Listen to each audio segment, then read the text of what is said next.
तो last episode के and पे हमने देखा था कि चोरमा बिल्कुल सीरियस हो जाता है क्योंकि चोरमा यहाँ पर अपनी बची कुछ सारी पावर को यूज करने वाला है। वो अपने दोनों हाथों में वहां पर ट्विस्टर्स बनाता है और इसी के साथ ही वो अपने दोनों हाथों को सामने की तरफ करता है और कहता है कि अब यहाँ पर मर जाओ। तो दोनों हाथों के साथ वो ट्विस्टर्स को सामने की तरफ रिलीज करता है जहाँ पर हमारा सोमा होता है। तो इस स्पेशल स्किल का नाम सोल क्रशिंग हॉर्न फिस्ट होता है। लेकिन हमारा सोमा जो होता है वो अपने हाथ को सामने की तरफ करता है और दोनों के दोनों बवंडर्स को वहां पर बड़ी आसानी के साथ ब्लॉक कर लेता है। और इस बात से चोरमा भी काफी ज्यादा हैरान होता है। तुम्हारा सोमा उसे कहता है कि तुम यहाँ पर मुझसे जीत नहीं सकते, मैंने तुमसे कहा भी था कि ये दूसरे राउंड को मैं जीतने वाला हूँ। चोरमा कहता है कि लगता है कि मुझे और ज्यादा पावर्स को ड्रॉ आउट करना होगा, मेरे पास जितनी बची कुछ पावर है सारी की सारी को यूज करना होगा, तभी मैं इस मॉन्स्टर को हरा पाऊंगा। और चोरमा यहाँ पर अपनी फुल पावर्स को यूज करता है। उसके पास जितनी बची कुछ पावर्स होती हैं इसके साथ वो एक और स्पेशल स्किल को यूज करता है जिसका नाम इनक्रेडिबल पावरफुल गोल्डन व्हील होता है। स्पेशल स्किल के साथ वो वहां पर एयर का बना हुआ एक बड़ा सा गोल्डन व्हील बनाता है और इसको सामने की तरफ फेंक देता है और कहता है कि देखते हैं कि तुम मेरे स्टैक को ब्लॉक कर पाते हो या नहीं। गोल्डन व्हील इतना पावरफुल है कि किसी मार्शल आर्टिस्ट को, नॉर्मल मार्शल आर्टिस्ट को 2 हिस्सों में काट सकता है।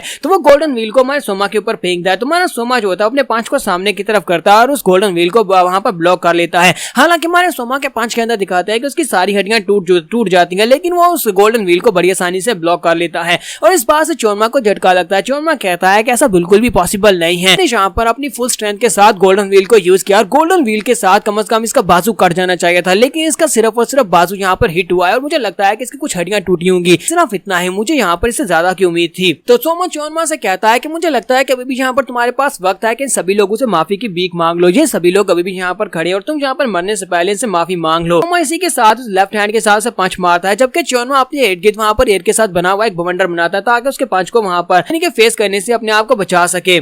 तो वो उस पंच को वहां पर ब्लॉक कर लेता है और उस पंच को ब्लॉक करने के बाद इसी के साथ ही वो सोमा को एक किक मारता है। तो वहां पर उस सोमा को किक पड़ने के साथ ही हमारा सोमा पीछे जाकर दीवार में दंस जाता है। वहां पर दीवार में दंसने के बाद इसी के साथ ही चोरमा अपने हाथ के ऊपर वहां पर एक ट्विस्टर को यूज करता है और कहता है कि मैं यहाँ पर तुम्हें तब तक बॉडी को जहाँ पर चीरने वाला हूँ जब तक तुम मर नहीं जाते। जबकि सोमा उस दीवार के अंदर से बाहर निकलता है और अपनी एनर्जी को रिलीज करते हुए कहता है बस बहुत हो गया, मुझे लगता है कि इसको खत्म करने का वक्त आ चुका है। तो इसी के साथ ही चोरमा उसे कहता है कि तो फिर ठीक है, मैं भी यहाँ पर अपनी हाईएस्ट क्वालिटी की मार्शल आर्ट्स को यूज करने वाला हूँ। ये मेरी आज की सबसे ज्यादा स्ट्रॉन्गेस्ट मार्शल आर्ट्स की टेक्निक होने वाली है। इसी के साथ ही वहां पर अपनी स्पेशल टेक्निक को रिलीज करता है। वो हवा के साथ वहां पर एक स्पीयर बनाता है, इसका नाम highest level of the soul chasing fair sphere होता है। हवा के साथ वह बड़ा सा स्पीयर बनाता है, जबकि दूसरी तरफ से हमारा सोमा जो होता है अपने लेफ्ट हैंड को यूज करता है, एनर्जी को रिलीज करता है और कहता है कि मेरे इस पंच का नाम इन्फिनिट फिस्ट है। दोनों यहाँ पर अब अपने फाइनल अटैक को यूज कर रहे हैं। ये दोनों का फाइनल अटैक है, दोनों में से एक अब यहाँ पर जीतने वाला और एक हारने वाला है। तो इसी के साथ ही फिर जो होता है हमारे सोमा की तरफ आगे बढ़ता है। तो हमारा सोमा अपनी पंच को आगे की तरफ बढ़ाता है, दोनों वहां पर चिल्लाते हुए एक दूसरे की तरफ आगे बढ़ते हैं। वहां पर दोनों जब टकराते हैं तो एनर्जी रिलीज होती है, वहां पर एक जबरदस्त धमाका होता है। यहाँ पर धमाका हटने के बाद दिखाते हैं कि हमारे सोमा ने उसकी जो स्फीयर होता है उसको वहां पर बड़ी आसानी से ब्लॉक कर लिया होता है अपने पंच के साथ। वहां पर उसका स्फीयर जो होता है हमारे सोमा के पंच के साथ टकराने के बाद डिस्ट्रॉय हो जाता है। तो चोरमा उसे पंच मारने के लिए आगे बढ़ता है और कहता है कि ऐसे ये खत्म नहीं हो सकता। वो दोनों वहां पर अपने अपने पंचेस को टकराते हैं। जब पंचेस को टकराते हैं तो चोरमा की बाजू के अंदर सभी हड्डियां टूट जाती हैं। सोमा जो होता है उसके बाजू को तोड़ने के बाद से पीछे की तरफ झटका देता है। चोरमा पीछे की तरफ गिर रहा था और कहता है कि ये पॉसिबल नहीं है, कोई यहाँ पर मेरे बाजू की हड्डियां कैसे तोड़ सकता है।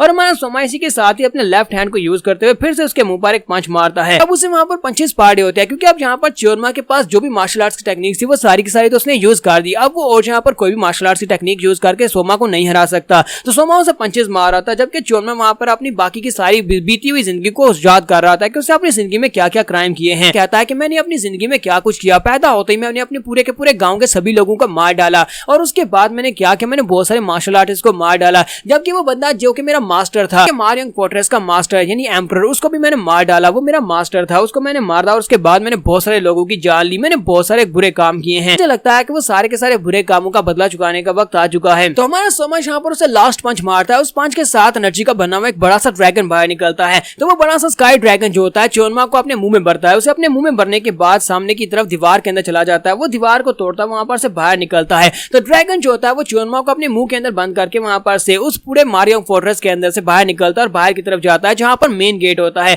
तो वो पूरी की पूरी बिल्डिंग्स को तोड़ता हुआ मेन गेट जो कि 10,000 साल पुरानी आयरन के साथ बना हुआ एक बहुत ही पावरफुल बड़ा गेट है, तो उस गेट के साथ आकर टकराता है। जब वो ड्रैगन उसके साथ टकराता है तो इसी के साथ ही चोरमा की डेड बॉडी जो होती है वहां पर से बाहर की तरफ गिरती है। गेट के टूटने के साथ ही वो सभी सोल्जर्स जो के बाहर खड़े होते हैं वो सभी लोग अपने आप को कवर देते हैं। पर गेट के टूटने के साथ चोरमा की डेड बॉडी जैसी ग्राउंड के ऊपर आकर गिरती है तो वो सभी लोग कहते हैं कि ये क्या हुआ, अंदर क्या चल रहा है, लगता है कोई मॉन्स्टर फाइट कर रहा है। अचानक से से ये बड़ा गेट कैसे टूट गया। ये गेट तो 10,000 साल पुराने आयरन के साथ बना था, इस गेट को तोड़ना इतना आसान नहीं। इसी के साथ ही वो लोग आगे बढ़ते हैं और कहते हैं कि देखते हैं कि यहाँ पर कौन गिरा है। तो वो देखकर बहुत ज्यादा हैरान होते हैं और कहते हैं कि ये तो हिमली डीमन मास्टर च्योरमा है, जो तो ग्रेट मास्टर च्योरमा है। ग्रेट मास्टर च्योरमा मर गए। बुड्ढा मास्टर और उसका स्टूडेंट भी वहीं पर खड़े होते हैं। तो मास्टर कहता है कि देखो जरा, उस लड़के ने कहा था कि वो च्योरमा को मार देगा, उसने मार दिया। तो सोल्जर जो कि बाकी सभी का कैप्टन यानी कमांडर होता है, तो वो आगे बढ़ता है, च्योरमा को चेक करता है और कहता है कि वो मर चुका है। और अपने सोल्जर से कहता है कि अब तुम सभी लोगों को यहाँ पर जंग लड़ने की जरूरत नहीं है, सभी लोग यहाँ से वापस जाओ, क्योंकि हिमली डीमन च्योरमा मर चुका है, इसी वजह से अब यहाँ पर कोई भी जंग नहीं होगी। तो जब वो सभी सोल्जर की बात सुनते हैं, वो कहते हैं कि यहाँ पर क्या चल रहा है, क्या च्योरमा मर गया? च्योरमा मर गया तो फिर हमें जंग करने की जरूरत भी नहीं है,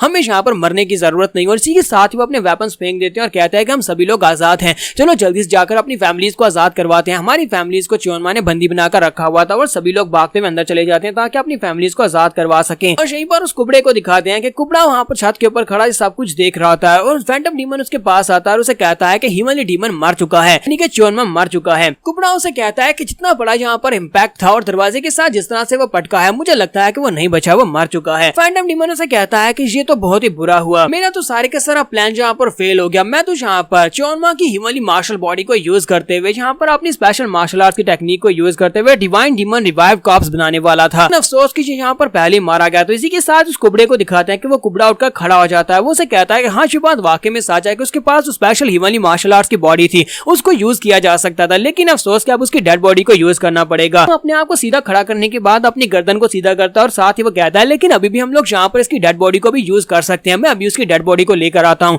और वो बड़ी तेजी के साथ उड़ता हुआ जाता है, जाकर च्योरमा की डेड बॉडी के पास चला जाता है और कहता है कब हम लोग यहाँ पर उसकी डेड बॉडी को हासिल कर सकते हैं, चलो इसकी डेड बॉडी को ले चलते हैं। तो फैंटम डीमन से कहता है हाँ, ये बहुत ही अच्छी बात है, चलो ठीक है, इसकी डेड बॉडी को ले चलते हैं। तो लगता है कि ये कुबड़ा भी कोई बहुत ही पावरफुल मास्टर है, जो कि यहाँ पर कुबड़ा बनकर रह रहा था और वो लोग यहाँ पर च्योरमा को यूज करने की सोच रहे थे, लेकिन अब च्योरमा मर चुका है तो वो लोग इसकी डेड बॉडी को यूज करेंगे। यहाँ पर हमें मारियन फोर्ट्रेस के बारे में बताया जाता है। मारियन फोर्ट्रेस, ये फोर्ट्रेस जो था ये इसलिए बनाया गया था ताकि स्नोमैन से लोगों को बचाया जा सके, इस फोर्ट्रेस के अंदर रहने वाले लोगों को। च्योरमा के यहाँ पर आने के बाद जब उसने नॉर्दर्न एम्परर को मार डाला तो उसके बाद से ये यहाँ का सबसे ज्यादा स्ट्रॉन्गेस्ट होल्ड बन चुका था, स्ट्रॉन्ग होल्ड बन चुका था, जहाँ तक कि म्यूरियम यूनियन के लोग भी इसको टच नहीं कर सकते थे। और ये किस वजह से हुआ था? यहाँ पर इसके रहने वाले, इसके रिप्रेजेंटेटिव्स की वजह से, कुछ ऐसे लोगों की वजह से जो लोग बहुत ज्यादा पावरफुल थे और ऐसे लोग थे जो रुथलेस थे, यानी किसी को मारने से पहले सोचते नहीं थे। और यहाँ पर क्योंकि वो सभी के सभी रिप्रेजेंटेटिव्स मर चुके हैं, असल में जो मारियन फोर्ट्रेस जो था ये सिर्फ और सिर्फ उन रिप्रेजेंटेटिव्स की वजह से ही था। यहाँ पर इनके जितने भी मेंबर्स हैं उन सभी के सर के ऊपर म्यूरियम यूनियन ने इनाम रखा हुआ था और उन सभी के ऊपर तकरीबन 1 मिलियन यांग गोल्ड का इनाम था। सभी के सभी मेंबर्स अब मर चुके हैं। ग्रेट मारियन फोर्ट्रेस जो है वो हार चुका है और इसका जो ओनर था, जो कि पूरी दुनिया के ऊपर राज करने के बारे में सपने देखता था, वो यहाँ पर मर चुका है। इसके साथ ही कुबड़े को दिखाते हैं कि वो जाकर च्योरमा की बॉडी को उठा लेता है, वो उसकी डेड बॉडी को उठाता है, वहाँ पर से चला जाता है, वो फैंटम डीमन के पीछे चला जाता है। फोर्ट्रेस की हार और साथ में च्योरमा की मौत, ये सब कुछ सिर्फ और सिर्फ एक इंसान की वजह से पॉसिबल हो सका। एक ऐसा इंसान जो कि अपने पास में ग्रेटेस्ट कहलाता था, यानी ग्रेटेस्ट ऑफ ऑल टाइम। इसका नाम बायरियोंग था। बायरियोंग का नाम सुनने के बाद बड़े बड़े मार्शल आर्ट्स के मास्टर्स भी कहते थे कि ये हमारा गुरु है। और क्या वाकई में यही बायरियोंग है? क्योंकि ये तो हाकगुल का एक एरन बॉय है जिसका नाम सोमा है। इसी के साथ ही हमारा सोमा वहाँ पर ग्राउंड के ऊपर गिरता है और वहीं पर बेहोश हो जाता है, क्योंकि वो भी बहुत ही बुरी तरह से जख्मी होता है। तो यहाँ पर हम लोग अपनी एपिसोड 55 का एंड करेंगे। एपिसोड की एक्सप्लेनेशन अच्छी लगी हो तो कमेंट करके जरूर बताइएगा। चैनल को सब्सक्राइब कर दे, वीडियो को लाइक और शेयर कर दे। शुक्रिया।